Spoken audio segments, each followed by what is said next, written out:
Ladies and gentlemen, this is Jay Jones on behalf of Cincinnati Soccer Talk with our own Brian Weigel of Cincinnati Soccer Talk as well after a 1-1 draw against Sporting Kansas City. First half looked amazing. I mean, a lot of pressure that we put on. Maddox obviously took the penalty that he put us up 1-0, and then had some chances that we just missed. And then the second half kind of turned against us momentum-wise. Bad keeper error. Ended up in a 1-1 draw. I mean, what did you think about that match, Brian?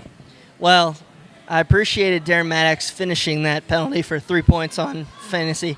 So that was great. But honestly, it's just these are the games when if we miss the playoffs by 2 points or whatever that you just wish you had finished off. I don't agree with how we attacked the second half. I felt like we were playing for a draw. So in hindsight, in 5 months or whatever, I'll be disappointed with that. But at the end of the day, when we come with 8 points through how many games we've had before May, I'm happy.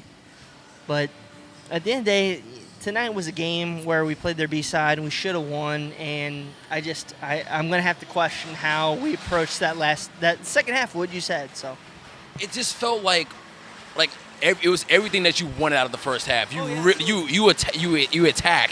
It was more pressure that I've ever seen than this club has put on, even in the last 4 years that this club has been around.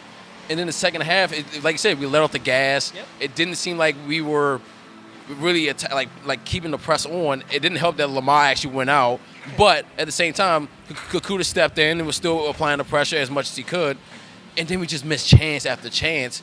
And then Sporting Kansas City just took advantage of, like I said, I think poor communication between Spencer and I think that was either Garza or Hagelin in the back line to end up putting it in the back of the net.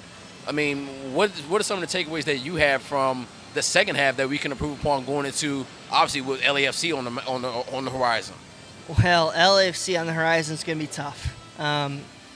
Taking away from the second half, I think that if we can stay organized versus having that what-if moment, we'll be okay. We just can't concede that what-if moment. From here on out, I think if we can manage getting at least in front of the opposing team and getting the chances that we had in that first half, if we can almost imitate that first half, I think we'll be okay. We have to remember that we are an expansion team, that we don't have the DPs, the I would make a joke about Adi, but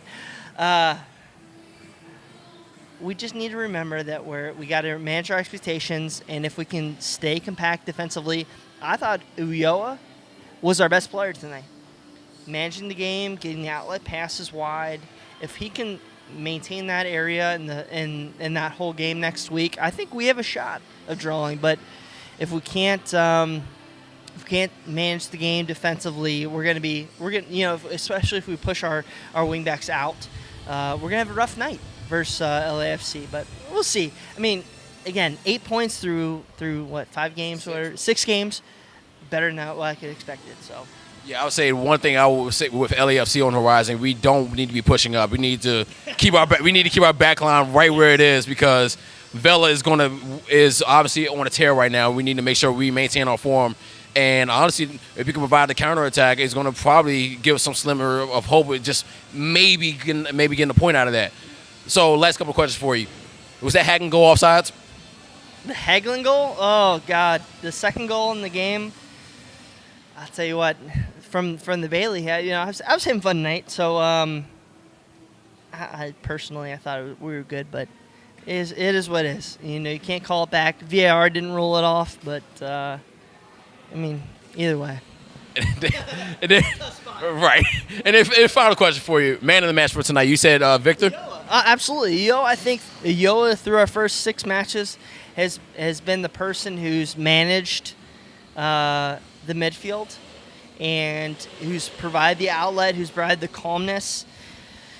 Honestly, we're in a spot right now where if we have to throw Stanko wide and Alexander wide, it's like, really? What are we doing? What personnel decisions have we made? Yes, we're doing better than expectations, but how does that get us into month 4, 5, 6?